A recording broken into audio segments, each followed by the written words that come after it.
हम इस वीडियो के अंत तक आदर्श और अनादर्श यानी कि आइडियल और नॉन आइडियल विलियनों के बीच के अंतर को स्पष्ट रूप से जान लेंगे।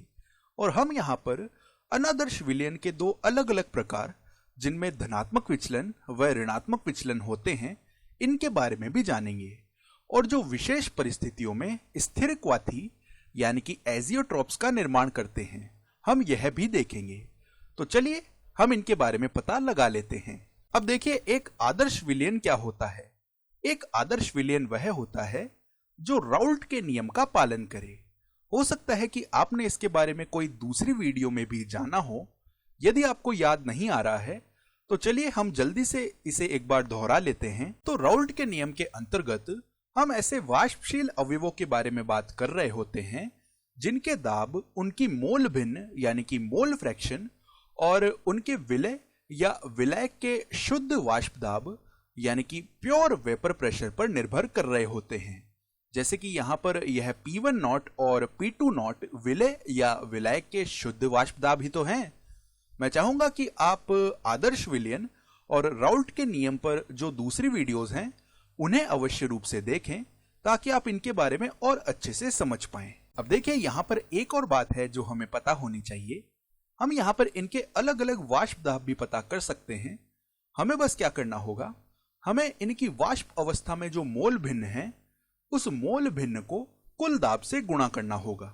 तो इससे हमें इनके अलग अलग वाष्प दाब मिल जाएंगे। अब देखिए, इस आलेख से हम कौन सी महत्वपूर्ण जानकारियां ले सकते हैं, यह थोड़ा सा यहाँ पर दोहरान कार्य किया जा रहा है।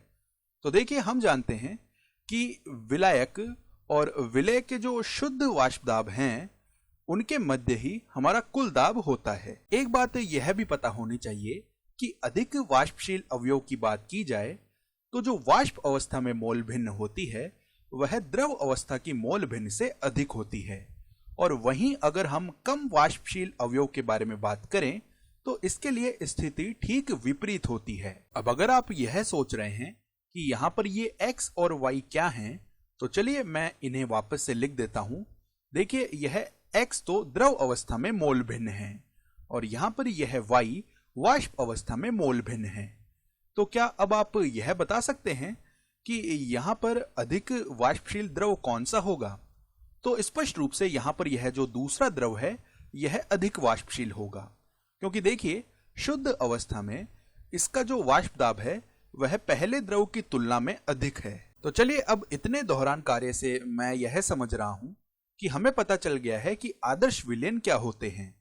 आदर्श विलयन वे होते हैं जो राउल्ट के नियम का पालन करें और जिनके लिए ये सभी चीजें लागू हों। अब यह सवाल उठता है कि अनादर्श विलयन क्या होते हैं। तो सीधी सी बात है, अनादर्श विलयन वे होंगे जो राउल्ट के नियम का पालन नहीं करेंगे। तो यह तो एकदम दिखती सी बात थी। चलिए हम इसके बारे में और जानकारी लेते हैं। जब भी हम दो द्रवों को मिश्रित करते हैं तो हम यह कहते हैं कि इनको मिश्रित करने में हमें किसी भी प्रकार की ऊष्मा की न तो आवश्यकता होती है और न ही यहाँ पर किसी भी प्रकार की ऊष्मा का उत्सर्जन होता है। तभी हम यह कह पाते हैं कि डेल्टा H मिक्सिंग बराबर 0 होता है। और साथ ही साथ द्रवों को मिश्रित करने से पहले और द्रवों को मिश्रित करने के बाद उनके आयतन में किसी भी प्रकार का परिवर्तन नहीं होता है, यानी कि डेल्टा V मिक्सिंग बराबर 0 होता है। जब कभी भी यहाँ पर इन दोनों प्रतिबंधों का पालन हो रहा हो तब हम यह कहते हैं कि हमारे पास दो द्रवों का एक आदर्श मिश्रण है। अब अगर इन दोनों प्रतिबंधों में से किसी भी प्रतिबंध का उल्लंघन हो रहा हो, जैसे कि उदाहरण के लिए यदि डेल्टा H मिक्सिंग 0 के बराबर नहीं है, तो इसका मतलब यह होगा कि द्रवों से जब हम विलयन का निर्माण कर रहे हैं तो किसी प्रकार की ऊष्मा का उत्सर्जन हो रहा है या हमें ऊष्मा की आवश्यकता पड़ रही है। तो उस स्थिति में जो विलयन होगा वह अनादर्श विलयन होगा। या ऐसे कह सकते हैं कि यदि डेल्टा V मिक्सिंग 0 के बराबर नहीं है, यानी कि आयतन में अगर परिवर्तन हो रहा है, तब भी वह विलयन एक अनादर्श विलयन कहलाएगा। अब आइए कुछ उदाहरण लेकर यह समझते हैं कि आखिरकार ऐसा होता क्यों है। और यह भाग थोड़ी सैद्धांतिक चीजों से भरा हुआ हो सकता है, तो इसे ध्यान से समझिएगा। यहाँ पर देखिए, हमारी बाईं तरफ उदाहरण रूप में हमारे पास बेंजीन प्लस टोलुइन है और इन्हें हमने A और B से चिन्हित कर लिया है और इनका हम मिश्रण बना रहे हैं। इसी प्रकार यहाँ पर हमारे पास में n hexane plus n heptane है। तो ये जो बाईं ओर लिखे हुए हैं ये आदर्श विलयनों के उदाहरण हैं। और इसी प्रकार दाईं ओर हमारे पास एथेनॉल प्लस एसीटोन व क्लोरोफॉर्म प्लस एसीटोन है। तो ये दोनों अनादर्श विलयनों के उदाहरण हैं। अब जरा इसके बारे में सोचिए कि ऐसा क्यों हो रहा है कि ये जो बाईं ओर लिखे हुए हैं ये तो आदर्श विलयन है और दाईं ओर वाले अनादर्श विलयन हैं। तो परिभाषा रूप में हम यह कह सकते हैं कि AA और BB के मध्य का जो अंतर आणविक आकर्षण बल होता है यानी कि इंटरमॉलिक्यूलर अट्रैक्शन फोर्स होता है वह लगभग A और B के समान ही होता है। तो अब यहां पर AA और BB इनका क्या मतलब होता है, चलिए मैं इसे थोड़े आसान शब्दों में स्पष्ट कर देता हूं। इसका मतलब यह है कि अगर हम बेंजीन के एक से अधिक अणुओं पर विचार करें, जैसे कि यहां पर बेंजीन का पहला अणु यह A है, तो बेंजीन के एक से अधिक अणुओं के बीच जो आकर्षण बल होते हैं वे आकर्षण बल बेंजीन और टोलुइन को मिश्रित करने पर उनके मध्य जो आकर्षण बल होंगे उन्हीं के समान आने वाले हैं। तो इस पूरी बात का मतलब बस इतना सा ही है। अब आइए यहां पर एक और कथन देखते हैं। तो अब देखिए इस कथन में यहां पर ये जो बल हैं ये अलग अलग हैं। तो आप समझ पा रहे होंगे कि बहुत सी सैद्धांतिक चीजें यहां पर चल रही हैं। तो क्यों ना हम यहां पर इनकी संरचनाएं बनाकर देखें कि ऐसा क्यों हो रहा है कि यहां पर तो ये बल आपस में बराबर आ रहे हैं और यहां पर ये बल अलग अलग आ रहे हैं। तो चलिए संरचनाएं बनाकर इन्हें देखते हैं। तो हमारे पास यहां पर बाईं ओर तो पहला उदाहरण है बेंजीन प्लस टोलुइन और दाईं ओर पहला उदाहरण है एथेनॉल प्लस एसीटोन। तो बेंजीन की संरचना देखिए किस प्रकार की होती है। यह वलय रूप में इस प्रकार का एक षटभुज यानी कि हेक्सागन होता है। टोलुइन भी बेंजीन के समान ही एक वलय वाली संरचना होती है, बस यहां पर इसमें एक CH3 समूह यानी कि मैथिल समूह जुड़ा हुआ होता है। अब यदि हम एथेनॉल और एसीटोन के बारे में बात करें तो देखिए यहां पर ये ऑक्सीजन होते हैं और इन ऑक्सीजनों पर दो एकाकी इलेक्ट्रॉन युग्म यानी कि लोन पेयर्स होते हैं। अब क्या आपको यह लगता है कि इन एकाकी इलेक्ट्रॉन युग्मों का संबंध आकर्षण से होगा? हम इसके बारे में थोड़ी देर में पता लगाएंगे। अब आइए अगला युग्म देखते हैं। तो यहां पर है N hexane plus N heptane. तो N हेक्सेन हम कैसे बनाएंगे? इसके लिए हम सबसे पहले हेक्सेन बना लेंगे और देखिए N का मतलब है कि हम एकदम इसकी सीधी श्रृंखला वाला समावयवी बना रहे हैं, यानी कि स्ट्रेट चेन्ड आइसोमर इसका बनाया जा रहा है। ठीक इसी प्रकार हम यहाँ पर N हेप्टेन भी बना सकते हैं। तो इस तरह हमने N हेक्सेन और N हेप्टेन बना लिए हैं। इनके बस हमने यहाँ पर रेखा चित्र बनाए हैं। चलिए इसी समान हम यहाँ पर क्लोरोफॉर्म और एसीटोन की संरचनाएं भी बना लेते हैं। लेकिन अब सोचिए, क्या इसके उपयोग से हम यह पता कर सकते हैं कि ये अनादर्श किस प्रकार हैं?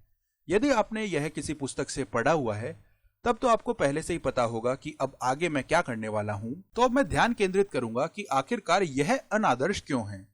आदर्श विलयन है वो तो अपनी जगह ठीक है, यानी उनमें पहले भी कोई बहुत अधिक आकर्षण बल या प्रतिकर्षण बल नहीं थे और बाद में भी ये बल नहीं है, तो इनकी बात तो हम नहीं करेंगे।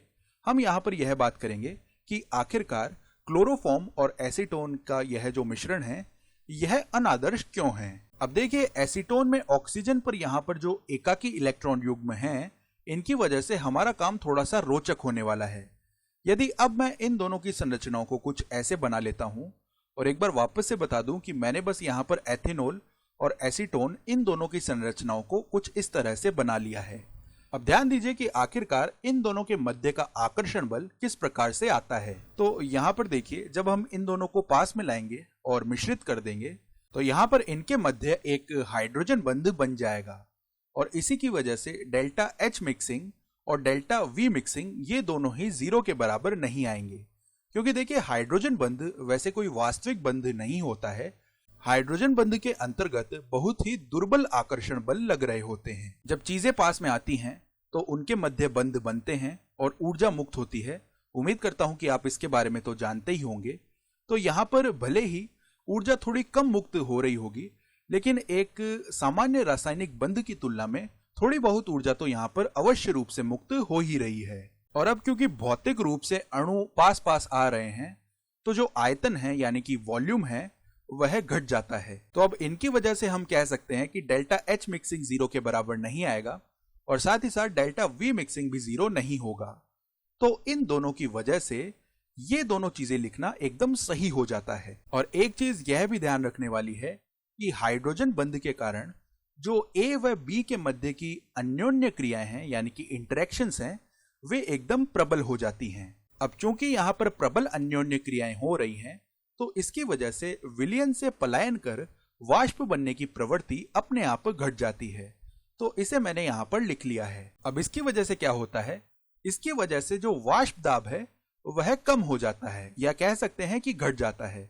उम्मीद करता हूं कि आप मेरी बात समझ पा रहे होंगे और ये सभी चीजें एक दूसरे से किस प्रकार संबंधित है ये भी आप पता लगा पा रहे होंगे। चलिए अब इस आलेख को एक बार वापस लेकर आते हैं और यहाँ पर इस डॉटेड रेखा के माध्यम से मैंने एक आदर्श विलयन को प्रदर्शित कर दिया है। आप यह ध्यान दे पा रहे होंगे कि यहाँ पर अब यह रेखा भी डॉटेड है, तो यह आदर्श विलयन की बात हो रही है, यानी यहाँ पर प्रबल अन्योन्य क्रियाएं हैं और ए व बी को मिश्रित करने के बाद यहाँ पर हाइड्रोजन बंध का निर्माण हो रहा है।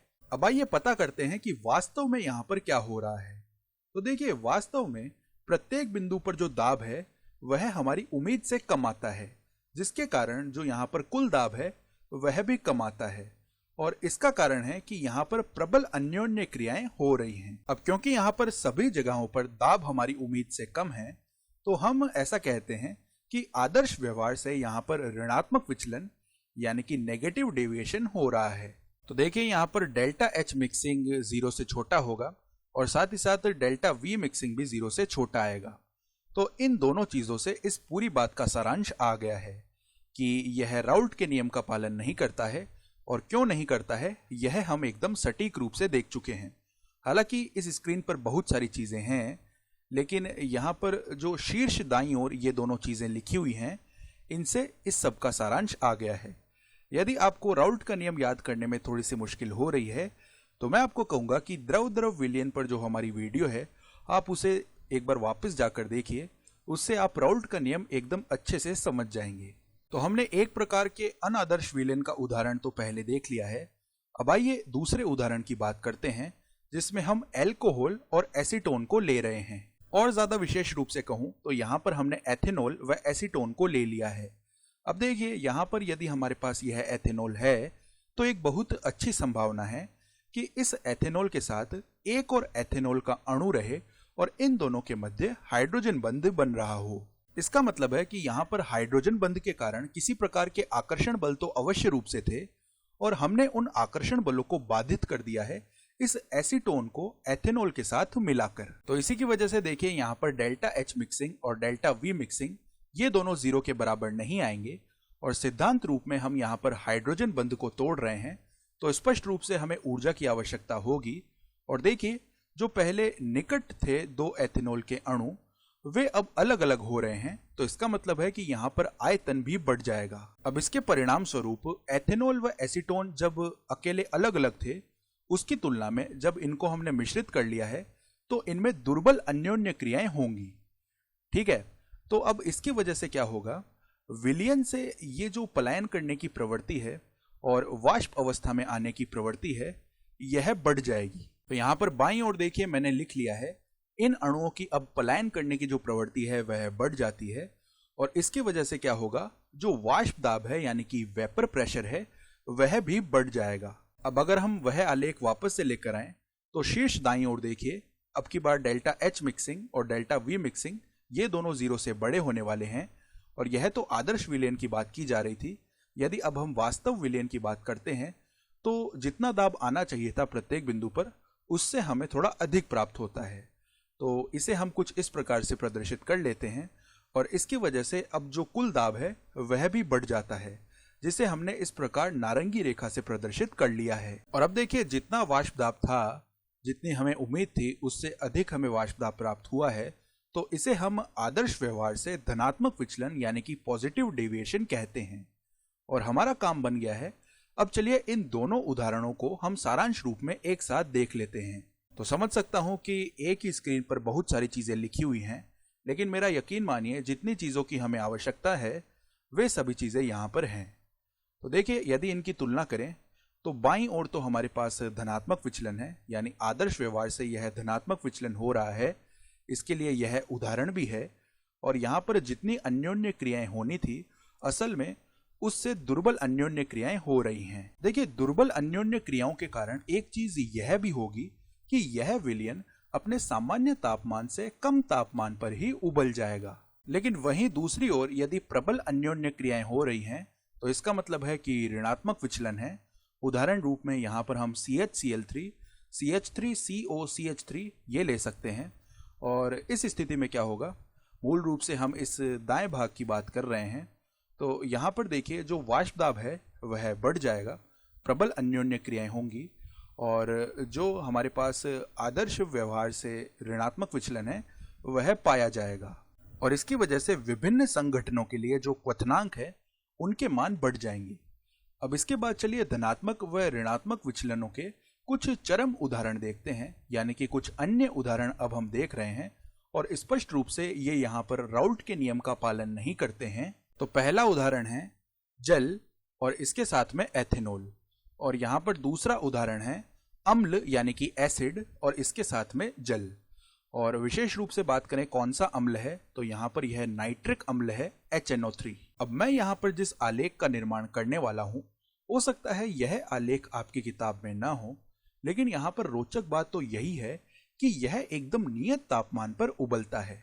और आप ध्यान देंगे तो मैं आपको बता दूं कि यही न्यूनतम क्वथनांक की स्थिर क्वाथी यानी कि मिनिमम बॉइलिंग एजियोट्रोप का सिद्धांत भी होता है। अब मैं समझ सकता हूं कि जितना हमें पता होना चाहिए हम उससे ज्यादा यहां पर जानने की कोशिश कर रहे हैं, लेकिन मैं तो बस आपको यहां पर धनात्मक व ऋणात्मक विचलनों के चरम उदाहरण बताना चाहता हूं। अब देखिए यहां पर यह जो आलेख है यह तो दाब बनाम x आलेख है, लेकिन अगर हम चाहें तो हम यहां पर तापमान बनाम x आलेख भी बना सकते हैं, यानी कि टेम्परेचर वर्सेस x ग्राफ भी यहां पर हम बना सकते हैं। और यह जो t वर्सेस x आलेख है यह इस आलेख की आकृति के ठीक विपरीत दिखाई देगा, यानी कि अगर मैं इसे यहां पर बनाना चाहूं तो यह कुछ इस प्रकार का नजर आएगा। देखिए यहां पर तो यह बिंदु है और यदि यहां पर इसे बनाना चाहें तो यहां पर यह बिंदु आ जाएगा। तो ये जो बिंदु हैं ये उस स्थिर क्वथनांक को प्रदर्शित कर रहे हैं, यानी कि कांस्टेंट बॉइलिंग पॉइंट को बता रहे हैं। तो बाईं ओर तो हमारे पास न्यूनतम क्वथनांक की स्थिर क्वाथी है और दाईं ओर हमारे पास अधिकतम क्वथनांक की स्थिर क्वाथी है। अब ये ऐसे विषय हैं जिनमें अक्सर आप लोग उलझन में पड़ जाते हैं और ऐसा होना स्वाभाविक भी है। देखिए शुरुआत में तो हम दाब के बारे में बात कर रहे थे, उसके बाद हमने धनात्मक विचलन के बारे में बात की और अब अचानक से ही हम उबालने के बारे में बात कर रहे हैं। और यह बात तो हम पहले ही कर चुके हैं कि किसी चीज का जितना अधिक धनात्मक विचलन होगा वह उतना ही कम तापमान पर उबल जाएगी। तो इसी वजह से यहां पर देखिए धनात्मक विचलन जो अधिकतम धनात्मक विचलन है उसके लिए हमने न्यूनतम क्वथनांक की स्थिर क्वाथी लिखा है, यानी कि देखिए यहां पर ऊपर तो हम दाब के बारे में बात कर रहे हैं और यह जो नीचे हमने नीले रंग से दर्शाया है यहां पर हम तापमान के बारे में बात कर रहे हैं। तो हमने यहां पर देखा कि तापमान का संबंध न्यूनतम व अधिकतम जो हम यहां पर इन्हें उबाल रहे हैं उससे किस प्रकार से होता है। अब चलिए ऐसी चीजों के बारे में बात करते हैं जो कि निश्चित रूप से आपके पाठ्यक्रम में हैं, और वे चीजें हैं न्यूनतम व अधिकतम क्वथनांक की स्थिर क्वाथी की परिभाषाएं। तो सबसे पहले ये दोनों ही एक नियत तापमान पर उबलते हैं और साथ ही साथ द्रव व वाष्प अवस्थाओं में इनके संघटन एकदम समान होते हैं। और इसी चीज को हमने उस वक्र के द्वारा प्रदर्शित किया था। उस वक्र में जब वे एक निश्चित बिंदु पर मिल रहे थे तो वे इसी चीज को प्रदर्शित कर रहे थे। अब अगर आप चाहें तो इसके बारे में और अधिक पढ़ सकते हैं, लेकिन इसी बात के साथ हमने आदर्श व अनादर्श विलयनों के मध्य जो अंतर हैं वे पूरी तरह जान लिए हैं। हमने यहाँ पर न्यूनतम व अधिकतम क्वथनांक की स्थिर क्वाथी इनके बारे में भी बहुत जानकारी हासिल की है। हमने यहाँ पर देखा कि ये दोनों किस प्रकार आदर्श व्यवहार से धनात्मक व ऋणात्मक विचलनों की चरम स्थितियां हैं। हमने यह भी जाना कि विचलन की बात हम सदैव दाब के पदों में करते हैं, लेकिन अगर हम क्वथनांक की बात कर रहे हैं तो वह एकदम विपरीत होगा, यानी अगर धनात्मक विचलन हो रहा है तो क्वथनांक कम होगा और अगर ऋणात्मक विचलन हो रहा है तो क्वथनांक अधिक होगा। हमने यह भी जाना कि सारे के सारे अनादर्श विलयन राउल्ट के नियम का पालन नहीं करते हैं और यही कारण है कि हमें उनके आलेखों में सरल रेखाएं देखने को नहीं मिली और विभिन्न प्रकार के वक्र भी वहां पर हमें देखने को मिले थे।